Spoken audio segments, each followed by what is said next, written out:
예, 이번 시간에는 계약명의신탁, 작년에 계약명의신탁 사례가 나왔습니다. 그러면 중간생략형 명의신탁과 구별되는 게 뭐였죠? 매수, 일단은 신탁자가 소유자가 아닙니다. 특징 또 하나는 매매계약서상의 당사자인 매수인은 누구다? 수탁자다. 그리고 등기도 수탁자 명의로 된다. 그런데 중간생략형 명의신탁의 경우에는 매수인이 누구다? 신탁자다. 그리고 등기는 수탁자다. 그래서 3자간 명의신탁, 그런 표현이 쓰는 겁니다. 계약명의신탁에서는 계약의 당사자, 매수인이 수탁자이고 등기 또한 명의 또한 수탁자이다. 그게 차이점입니다. 그러면 매도인, 매매계약, 매수인 누구다? 수탁자다. 따라서 매매계약 당사자는 수탁자고 등기 또한 수탁자입니다. 그 대신에 신탁자가 존재하는 거죠. 그러면 명의신탁의 약정에 기초해서 수탁자가 매매계약 당사자 되고 등기까지 하는 거기 때문에 매매대금과 매매에 필요한 취득세 등기비용은 누가 된다? 신탁자 내죠. 그럼 어떻게 내냐면 신탁자 직접 주는 경우 없어요. 신탁자가 수표로 준비해서 매수인에게 주고 매수인인 매도인에게 주는 경우, 아니면 신탁자가 계좌이체 방법으로 매수인에게 주고 매수인 직접 매도인에게 주는 겁니다. 보통 그럽니다. 근데 대부분 흔적을 안 남기려고 해요. 따라서 현금으로 수표로 준비합니다. 수표로 줘서 직접 현금으로 전달합니다. 그렇기 때문에 매도인이 신탁자의 존재를 알 수도 있고 모를 수도 있는 겁니다. 그러겠죠. 등장하지 않기 때문에. 그렇기 때문에 선악이 나눠지는 겁니다. 원칙적으로 그럼 신탁자, 수탁자 사이는 어떤 얘기죠? 등기를 수탁자로 한다는 명의신탁 약정도 있지만 이 경우는 뭐가 특징이냐면 신탁자부터죠. 매매계약도 내 대신에 계약 체결해서 부동산을 사달라는 부탁이 있는 거죠. 그게 뭐냐? 매수행을 의뢰하는 위임입니다. 위임계약도 같이 있는 겁니다. 왜냐하면 중간생략계에서는 신탁자가 매매계약 당사자였지만 지금은 매수인, 자기가 직접 사고 싶지만 대부분 세금, 자금 추적 때문에 불법 자금을 가지고 뭔가를 사고 싶을 때, 그럴 때 이런 형태를 띠는 거거든요. 그래서 매매도 의뢰한 거죠. 이런 특징이 있습니다. 그러면 원칙적으로 명의신탁 약정은 여기 사 있겠죠. 신탁 약정. 이게 잘못 표현된 겁니다. 명의신탁 약정은 무효이고 그 다음에 등기 또한 무효가 되는 게 원칙입니다. 하지만 매도인이 선의인 경우에는 어떻게 된다? 등기가 유효가 된다. 이런 법리가 성립이 되는 겁니다. 그게 하나 특징이고요. 그러면 현실에서는 계약명의신탁이 어느 경우냐면 경매에서 많이 활용이 돼요. 경매에서 자금이 많은 사람들이 자기 명의로 취득하는 게 부담을 게 세금 문제 등이 아니면 자금 추적 등, 그리고 그런 부분이 염려될 때는 제3자를 내어서 낙찰받게 하고 명의신탁 약정에서 자기가 그 부동산에 관한 권리증을 해요. 대신에 신탁자, 이 사람이 돈을 내겠죠. 다 현금을 냅니다. 그래서 경매에서 경락, 허가 결정, 입찰, 그 경락 허가 결정을 수탁자 명의로 하는 거예요. 이런 경우가 계약명의신탁의 대표적인 사례입니다. 당연히 그런 경우에 신탁자는 약정이 체결하면 약정 무효고 등기 동안 무효인 게 원칙이지만 예외가 있겠죠. 매도인이 선의인 경우에는 한다. 다만 경매라는 특징이 있기 때문에 나중에 좀 독특한 법리가 있습니다. 이 예외에 대해서. 자, 요게 가장 기본적인 틀입니다. 그러면 선악이 있으니까 선의인 경우와 악의인 경우 나눠서 법률 관계를 따질 겁니다. 그럼 그렇게 한번 살펴보도록 하겠습니다.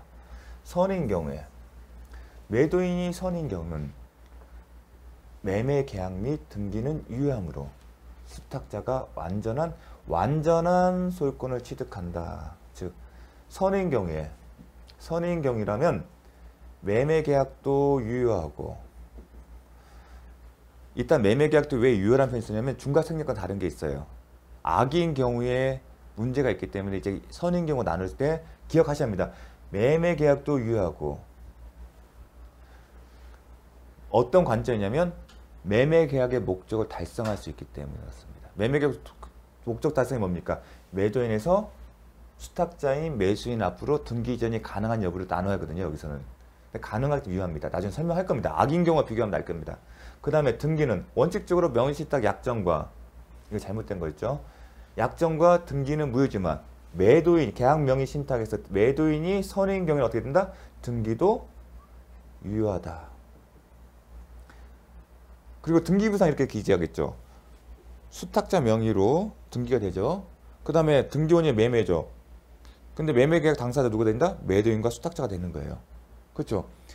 근데 계약명의 신탁의 경우에는 매도인이 선의가 되면 매매계약도 유효하고 수탁자 명의 등기도 유효하다.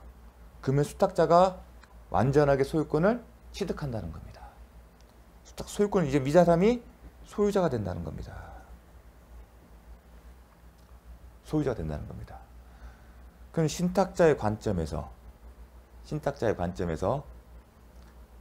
이 소유권을 신탁자 앞으로 받을 수 있는 방법이 있는지 그걸 또 묻겠죠.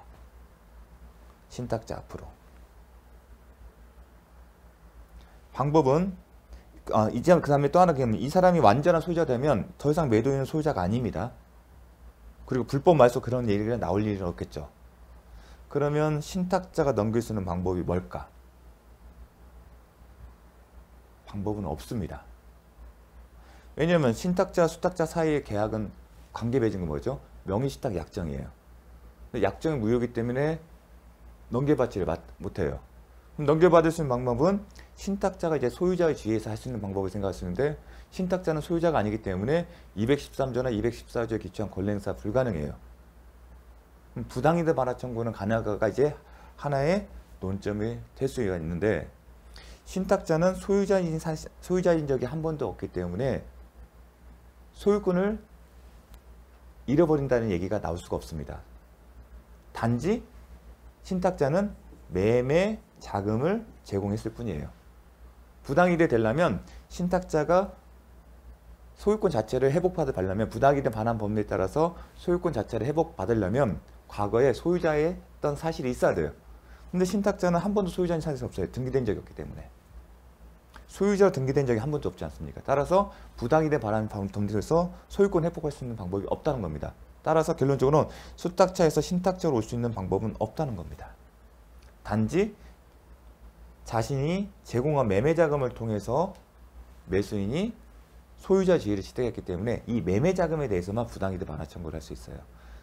만약에 근데 쉽게 얘기를 해서, 여러분 이 상태에서 지금 선의에서 매도인이 선의여서 수탁자가 완전한 소유권을 취득했다.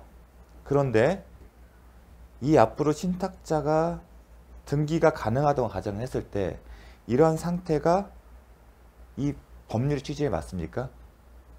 만약에 가능하다면 명의신탁 약정을 무효하고 등기를 무효한 부동산 신명법 입법 취지와 맞지 않아요. 그렇게 생각하시면 됩니다. 유효하다고 했을 때. 수탁자 앞에서 신탁자 직접 오는 방법이 허용된다는 게 있다면 부동산 신명법의 입법 취지를 벗어나는 겁니다. 탈법이 되는 겁니다.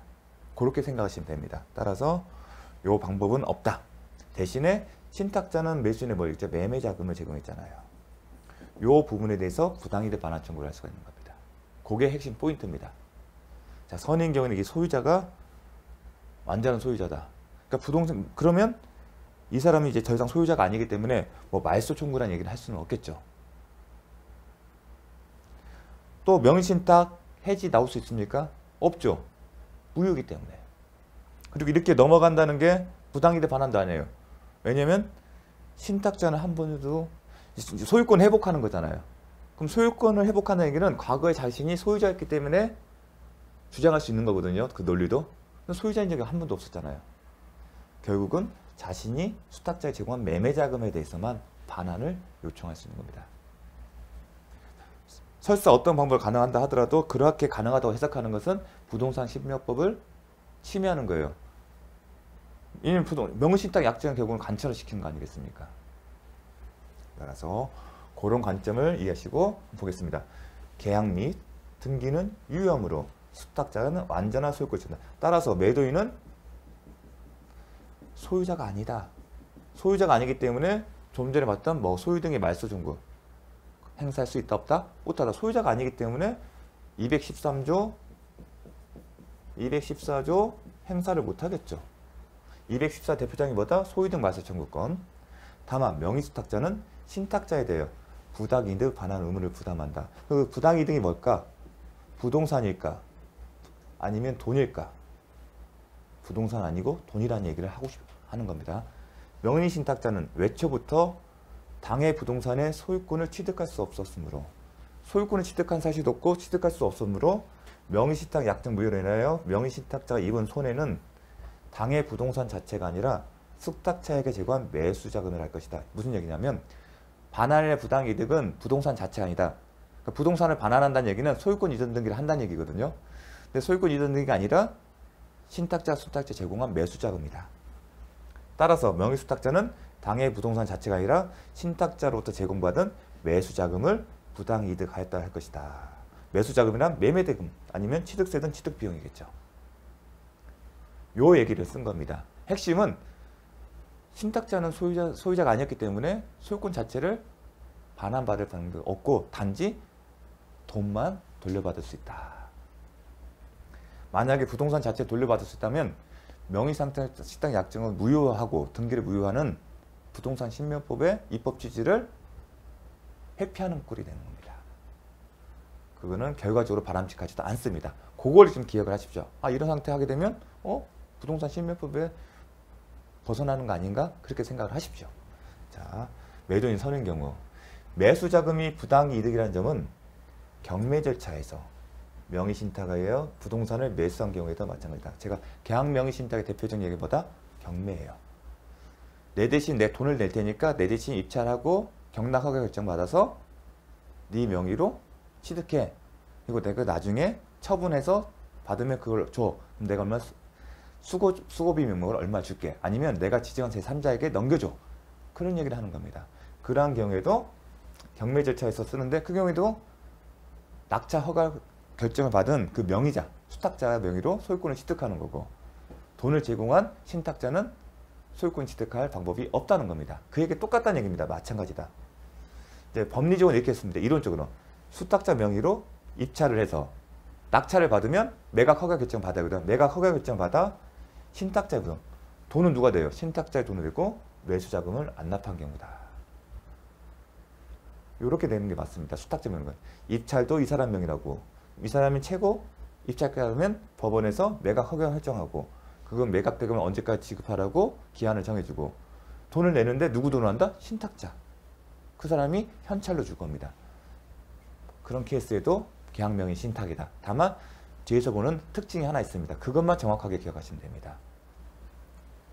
똑같습니다. 당연히 부당이득도 소유 부동산 자체가 아니라 부담을 신탁자가 부담했던 매수자금만 분할이득 반환 의무가 있습니다. 거기까지. 악의인 경우. 악이라는 것은 명의신탁이라는 사실을 알게 된 경우입니다. 그런 경우에는 원칙으로 돌아가서 약정 및 항상 약정은 무효예요. 예외가 없어요.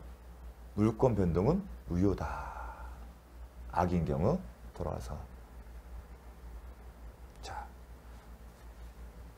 잘못됐고 여기서 악인 경우 항상 명의신탁 약정 자체는 무효예요.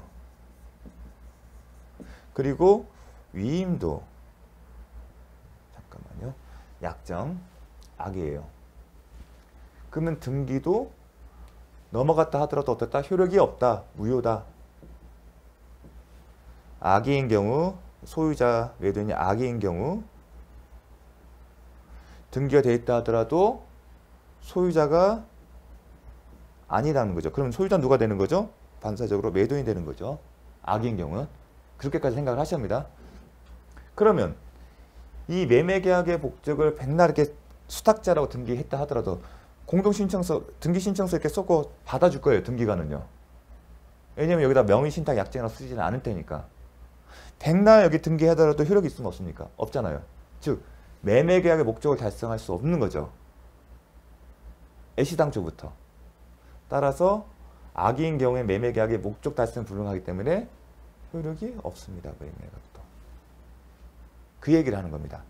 등기가 무효이기 때문에 백날 이전 등기가 재산권의 이전이 매매계약 목적입니까? 매도인에서 매수인 앞으로 소유권 넘겨주는 건데 백날 등기의 기재에 따라 효력이 없지 않습니까? 따라서 매매계약도 효력이 없다. 여기 수탁자 등기 효력이 없으니까 그러면 매도인이 소유자다. 악인 경우에는.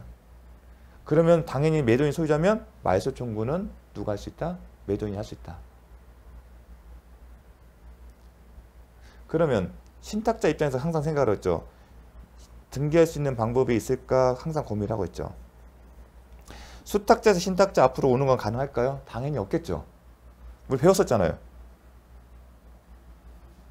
신탁자 수탁 사이 뭐 계약이 관계는 명의신탁 약정밖에 없죠. 근데 무효잖아요. 그리고 수탁자에서 신탁자 앞으로 오려면 신탁자가 과거에 소유자였다면 진정명의 회복을 위한 원인으로 한 진정명의 회복을 원인으로 한 소유권 이전인데 신탁자 소유자인 적이 있습니까? 한 번도 없었어요. 그리고 또 수탁자에서 신탁자 넘어가려면 수탁자가 소유자가 돼요. 소유자 아니죠. 따라서 수탁자에서 직접 수탁자한테 가는 방법은 없어요. 나머지 방법은 중과생략 때 이걸 말소를 하고 이렇게 오는 방법을 생각할 수 있다고 했죠. 근데 중과생략에서는 가능했죠. 왜냐하면 매도인과 이게 말소가 되면 매도인과 신탁자 사이에 매매계약을 기초로 한 소유권 이전 등이 가죠. 그러면 똑같이 되는 거예요. 그럼 신탁자하고 이 사이에 뭐 있어요? 매매계약 당사자가 아니잖아요. 그럼 신탁자는 올 수 있는 방법이 없다는 겁니다. 아시겠습니까? 신탁자는 방법이 없어요. 이제 그 얘기를 할 겁니다. 볼게요.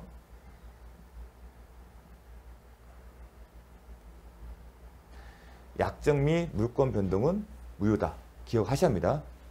매도인과 수탁자 사이의 매매계약 또한 원시적으로 물권 변동의 목적 달성이 불가능하여 무효다. 그렇죠? 재산권 이전이 목적인데 백날 등기를 기재하더라도 효력이 없지 않습니까? 따라서 매매계약도 무효다. 명의신탁자는 수탁자를 상대로 소유권 이전 등기를 청구할 수 없고 특별한 사정이 없는 한 매도인에게 대해서도 소유권 이전 등기 청구를 할 수 없겠죠. 설명했잖아요. 다시 볼까요? 항상 이게 등기의 효력이 없으면 신탁자 앞으로 올 방법을 생각하라고 했죠. 직접 올 수 있는 방법은 없죠. 왜냐하면 신탁자와 수탁자는 모두 소유자의 뒤에 있지 않기 때문에. 그러면 나머지 방법은 매도인에서 직접 오는 방법이 있겠죠. 일단 매도인은 수탁자의 말소는 시킬 수 있겠죠. 소유자니까. 이 사람이 소유자니까. 그러면 매도인에서 직접 오는 방법은 매도인과 신탁자 사이에 계약관계가 있어야겠죠. 근데 중간생략계에서는 계약이 누구였었어요? 신탁자였잖아요. 근데 계약 당사자가 매수인 누구였어요? 수탁자지 신탁자는 등장 안 하잖아요. 계약 당사자가 아니잖아요. 그러니까 매매계약 등, 즉 소유권 이전 등기 하려면 항상 계약과 같은 관계가 있어야 하지 않습니까? 아무런 관계가 없잖아요. 이 사이에는 아무런 관계가 없잖아요. 그렇기 때문에 직접 매도인 상대로 해서 소유권을 넘겨달라는 근거가 없다는 겁니다. 특별한 사정이 없나. 특별한 사정이란 나중에 별도의 약정을 체결하겠다겠죠. 이게 당신이 악이어서 어떠한 효력이 없다는 안 사실에 둘 사이 별도로 별개의 어떤 계약을 체결하겠죠. 그런 경우가 아닌 한 소유권 이전 등기 청구할 수 있는 방법은 없는 겁니다. 여기서 자기 이름이 들어갈 수 있는 방법이 없다는 겁니다. 여기 항상 등기 원인이 있어야 하잖아요. 아무런 게 없잖아요. 그럼 매도인과 뭔가 협의가 있어야겠죠. 그런 건 상관이 없죠. 신탁자 매도인이 뭔가 협의를 해서 그래서 특별한 사정이 없는 한 협의가 없는 한 신탁자가 매도인 상대로 할 수 있는 방법은 없다는 겁니다. 둘이 만나서 별도로 이렇게 야 이거 무효니까 이거 당신이 말소시키면 다시 계약 체결해서 돈 받았으니까 그럼 너도 왜냐면 무효기 때문에 그러면 매도인은 돈을 돌려줘야 하잖아요. 그렇게 하지 말고 내가 실질적으로 이걸 했으니까 나랑 하자. 그 얘기는 할 수 있겠죠. 무효면 이 사람 돌려줘야 돼요. 그런 와중에서 서로 협의하게 이 사람 명의로 하겠다는 별개의 매매계약 체결을 하지 않는 한 어떤 협의를 하지 않는 한 이 매매대금은 이 사람이 준 거를 내가 준 걸로 하고 그렇게 해서 매매계약서를 집어넣고 매도인 신탁자 써놓고 하는 건 가능하다는 겁니다. 그래서 특별한 사정이 없는 한 신탁자는 매도인에 대해서 소유권 이전 등기 청구할 근거는 없는 겁니다. 그 얘기를 하는 겁니다. 자, 청구를 할 수 없다. 신탁자는 수탁자 상대로 소유권 이전 등기 할 수 없고요. 소유자가 아니거든. 소유권 이전 등기 청구는 소유자도 아니고 명의신탁 수탁자는 뭐 했어요? 명의신탁 약정밖에 없었잖아요. 근데 약정도 무효잖아요. 또 특별한 사정이 없는 한 매도인에 대해서 소유권 이전 등기 청구도 할 수 없는 건 당연한 겁니다. 다만 특별한 사정, 협의를 통해서 그런 경우에는 가능하겠죠. 자, 수탁자가 처분한 경우 3자는 선악불문하고 소유권을 취득한다. 선악불문하고 소유권을 취득합니다. 이거는 이제 계속 반복됐고 동일한 법리이기 때문에 따로 설명하지 않겠습니다. 자, 이게 이제 최근에 2022년 작년에 나온 건데 기억하십시오. 계약명의신탁에서 명의신탁자는 소유의 의사로 점유한다는 추정은 깨진다. 이게 핵심입니다. 명의신탁자가 우연한 기회에 부동산을 점유하고 있을 때 그 점유는 계약 명의신탁의 명의신탁자가 점유는 자주점유가 아니다. 추정이 깨진다는 겁니다. 그 얘기입니다. 계약 명의신탁에서 명의신탁자는 소유자가 매도인이 명의신탁 약정을 알았는지 여부와 관계없이 부동산의 소유권을 갖지 못한다. 이 얘기는 뭐냐면 매도인의 선악을 다 경우에서 따져봤을 때 신탁자가 소유권을 취득하는 경우는 단 한 번도 없었어요. 선의인 경우에는 수탁자가 완전한 소유권을 취득했고요. 그렇다 보니까 부당이득도 소유권이 아니라 매수자금이 있던 거예요. 악의인 경우는 더더욱 아니죠. 그러니까 명의신탁자는 어떠한 상황이든 소유자가 될 수 없다는 겁니다. 그 얘기를 하는 겁니다. 매매계약의 당사자도 아니라 매매계약 당사자라면 중과생략 경우에는 말수를 하고 수탁자 명의 말수하고 매도인한테 유효한 매매계약을 전제로 해서 소유권 넘겨달라는 얘기를 하겠죠. 그러면 소유 의사가 있는 거예요. 하지만 그런 것도 아니잖아요. 별도로 협의를 하지 않는 한 별도로 매도인을 상대로 해서 야 이렇게 됐으니까 너 이거 명의신탁 약정이 있는데 그 무효니까 근데 수탁자 명의로 이미 돈도 체결했잖아. 그거 없던 걸로 하고 나랑 매매계약이 있었던 걸로 하자. 그렇게 별도의 매매계약을 체결하지 않는 한 소유자 상대로 소유권 이전 등기도 할 수 없잖아요. 그럼 신탁자도 잘 알고 있는 겁니다. 이 표현은 좀 캐스션 맞고 있죠. 왜냐하면 부동산 실명법을 모르는 사람도 있을 수도 있으니까. 하지만 법원은 어차피 부동산 실명법이 중요하고 그걸 강조할 필요가 있으면 알고 있다고 봐야 한다. 너 나쁜 짓 한 거야. 그 얘기입니다. 이런 경우에 계약 명의 신탁에 따라 그리고 명의신탁과 신탁의 약정에 따라 왜냐하면 수탁자가 매매계약 체결하기 돈을 줬으면 당연히 인도도 받았잖아요. 근데 명의신탁 약정이 있으니까 수탁자가 점유는 신탁자에게 맡긴 거예요. 그런 얘기입니다. 신탁자가 명의신탁 약정에 따라 부동산을 점유한다면 신탁자에게 점유할 다른 권한이 인정되는 등의 특별한 사정이 없는 별개의 그러니까 점유의 권한, 명의신탁 약정이 아닌 다른 원인으로 점유를 하는 것이 아니면 명의신탁자는 소유권 취득의 원인이 되는 법률 요건 없이 그와 같은 사실을 잘 알면서 타인의 부동산을 점유한 것이다. 즉 악의의 무단점유다. 악의의 무단점유 어떻게 된다? 자주점유가 추정이 깨진다. 그래서 타주점유가 된다. 타주점유면 취득시효 주장을 못한다. 그 얘기를 하고 싶은 겁니다. 그러니까 이 법리는 소유의 의사가 있는지 자주점유와 타주점유는 점유의 권한이 되는 사실을 어떻게 객관적인 점유 권한의 사실을 가지고 판단하는 건데 계약 명의신탁에서 명의신탁의 점유를 객관적으로 이렇게 설명한 겁니다. 그건 타주점이다. 물론 반론이 제기될 수가 있는데 선뜻 와닿지는 않습니다. 신탁자는 자기가 내부적으로 소유의 의사가 있는데 어떤 측면이냐면 이 사람은 결국 소유자가 될 수 없다기 때문에 포인트를 둔 겁니다. 그리고 진정한 소유자가 나타나면 반환해줘야 하기 때문에 항상 반환 청구의 관계가 성립된다면 타주점에 되고 여러분 매수인은 반환할 이유가 없잖아요. 매도인에게. 근데 이 경우에는 소유자가 될 수가 없기 때문에 진정한 소유자가 달라고 하면 줘야 합니다. 그리고 점유할 다른 권한이 인정되는 특별한 사정 이 얘기는 뭐냐면 명의신탁자가 수탁자 앞에 등기나 불가능하다는 걸 알았기 때문에 명의신탁자와 야 명의신탁자가 이거 무효이기 때문에 매수인하고 당신과 계약도 무효야. 없던 걸로 하고 나랑 매매계약 체결하자. 그리고 매매대금은 수탁자가 어차피 그 자금 내가 준 거니까 그거 받은 걸로 가름하고 대신 너는 수탁자한테 돈을 돌려주지 마. 그런 확인서를 쓰는 겁니다. 그렇게 되면 별도의 매매계약에 기초한 거기 때문에 추정을 깨지는 않은 거죠. 그러한 특별한 사정이 없는 한 한다는 겁니다. 또 다른 게 뭐냐면 그렇게 그런 어떤 다른 거는 그래서 그 특별한 사정을 한다. 좀 중요한 판례 내용입니다.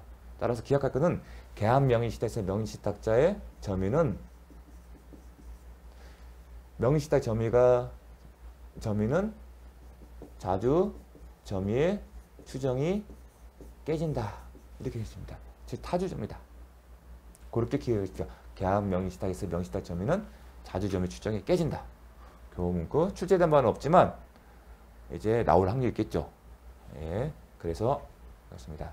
잠시 쉬었다가 일단은 이제 그 부동산 실명법에 나오는 이론적인 건 다 강의는 다 끝났습니다. 다만 문제는 다 사령입니다. 어떤 지문형으로 나오는 게 아니라 다 사령으로 나오기 때문에 지금까지 10년 동안 나온 출제 사령을 살펴보는 것으로서 다시 한번 강의를 시작하겠습니다. 잠시 쉬었다 가겠습니다.